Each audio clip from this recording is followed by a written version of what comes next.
There's no feeling more intense than starting over.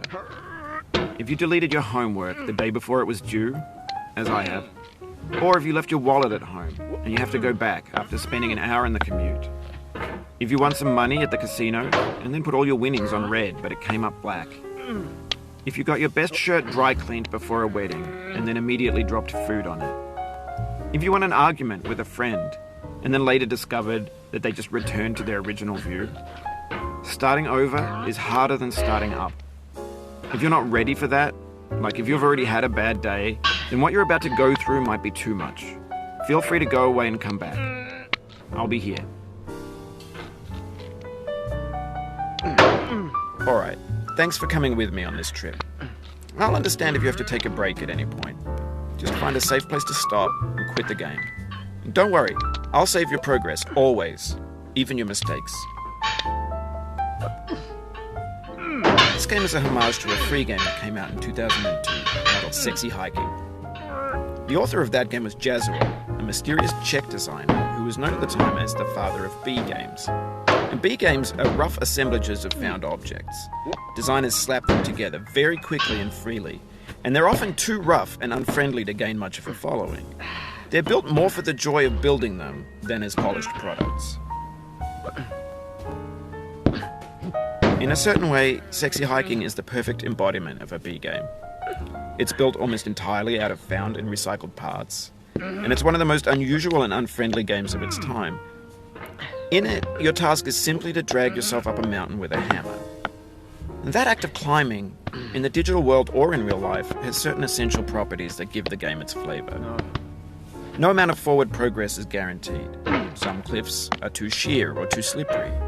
And the player is constantly, unremittingly in danger of falling and losing everything. Anyway, when you start Sexy Hiking, you're standing next to this dead tree that blocks the way to the entire rest of the game. It might take you an hour to get over that tree, and a lot of people never got past it. You prod and you poke at it, exploring the limits of your reach and your strength, trying to find a way up and over. And there's a sense of truth in that lack of compromise. Most obstacles in video game worlds are fake.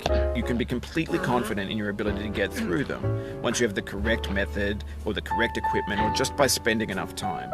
In that sense, every pixelated obstacle in Sexy Hiking is real. The obstacles in Sexy Hiking are unyielding, and that makes the game uniquely frustrating. But I'm not sure Jazuo intended to make a frustrating game. The frustration is just essential to the act of climbing, and it's authentic to the process of building a game about climbing.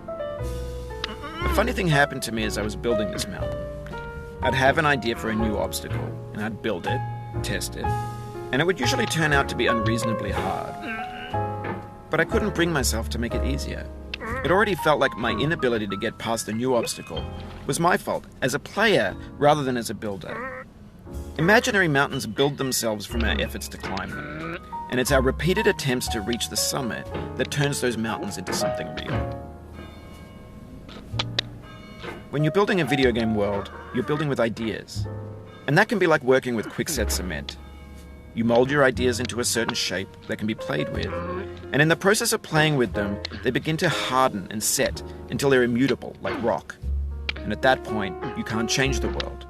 Not without breaking it into pieces and starting fresh with new ideas. For years now, people have been predicting that games would soon be made out of prefabricated objects, bought in a store and assembled into a world. And for the most part, that hasn't happened, because the objects in the stores are trash. I don't mean they look bad or that they're badly made, although a lot of them are. I mean they're trash in the way that food becomes trash as soon as you put it in the sink. Things are made to be consumed and used in a certain context, and once the moment is gone, they transform into garbage. In the context of technology, those moments pass by in seconds. Over time, we've poured more and more refuse into this vast digital landfill that we call the internet. It now vastly outnumbers and outweighs the things that are fresh and untainted and unused. When everything around us is cultural trash, trash becomes the new medium, the lingua franca of the digital age. And you can build culture out of trash. But only trash culture. B games, B movies, B music, B philosophy. Maybe this is what digital culture is. A monstrous mountain of trash, the ash heap of creativity's fountain. A landfill with everything we ever thought of in it. Grand, infinite, and unsorted. There's 3D models of breakfast, Gen X's fanfic novels, scan magazines, green screen Shia LaBeouf, banned snuff scenes on LiveLeak. Facebook's got lifelike bots with unbranded adverts and candid shots of Kanye and Taylor Swift mashups, car crash epic failed GIFs, Russian dashcam vids, discussions of McRibs, discarded, forgotten, unrecycled, muddled, rotten, untitled. Everything's fresh for about 6 seconds, until some newer thing beckons, and we hit refresh. And there's years of persevering, disappearing into the pile, out of style, out of sight. In this context, it's tempting to make friendly content that's gentle, that lets you churn through it but not earn it. Why make something demanding if it just gets piled up in the landfill, filed in with the bland things? When games were new, they wanted a lot from you. Daunting you, taunting you, resetting and delaying you. Players played stoically. Now everyone's turned off by that. They want to burn through it quickly, a quick fix for the fickle, some tricks for the clicks of the feckless. But that's not you, you're an acrobat. You could swallow a baseball bat.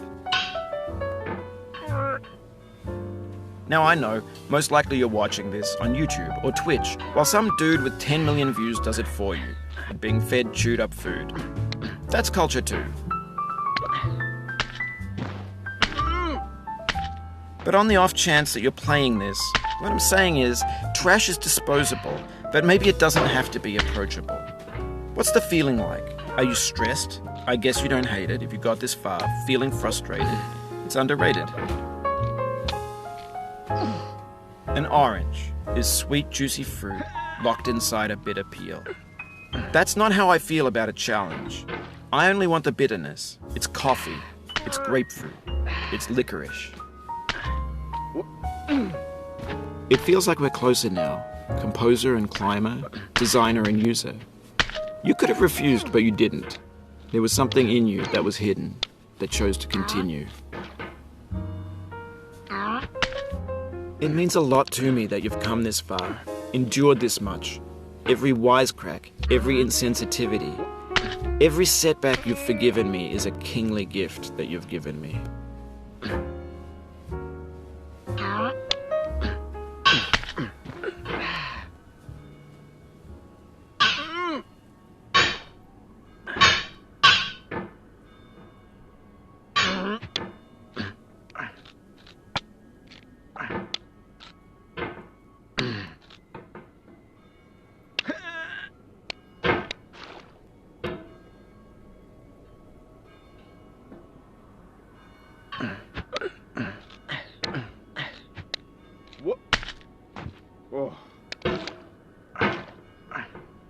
Oh, you just lost a lot of progress.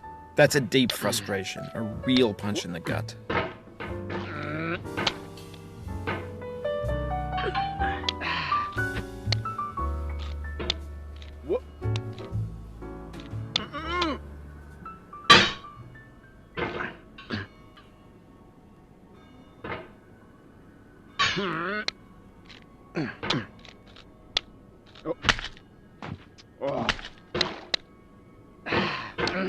Oof, sorry about that.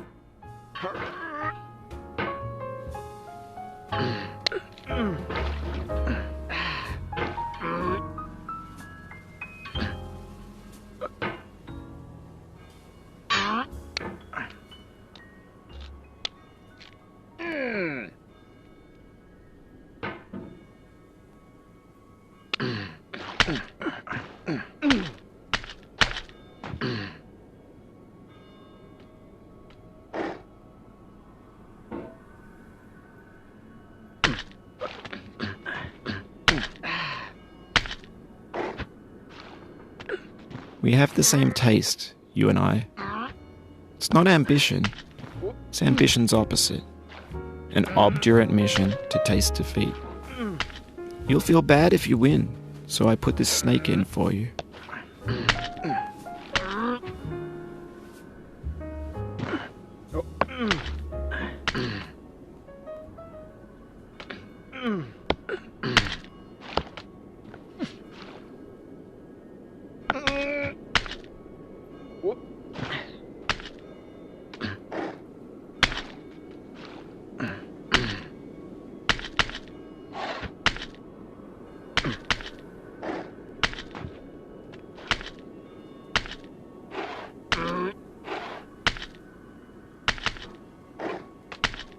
Have you thought about who you are in this? Are you the man in the pot, Diogenes? Are you his hand? Are you the top of his hammer? I think not. Where your hand moves, the hammer may not follow, nor the man, nor the man's hand. In this you're his will, his intent, the embodied resolve in his uphill ascent.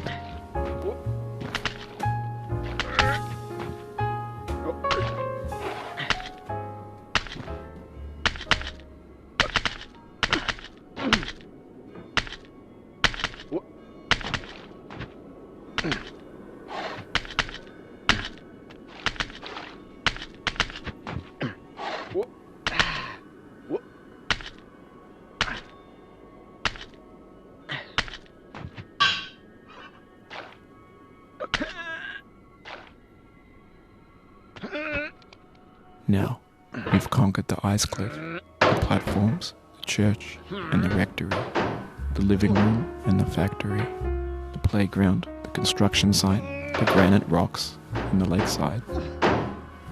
You've learned to hike. There's no way left to go but up, and in a moment I'll shut up.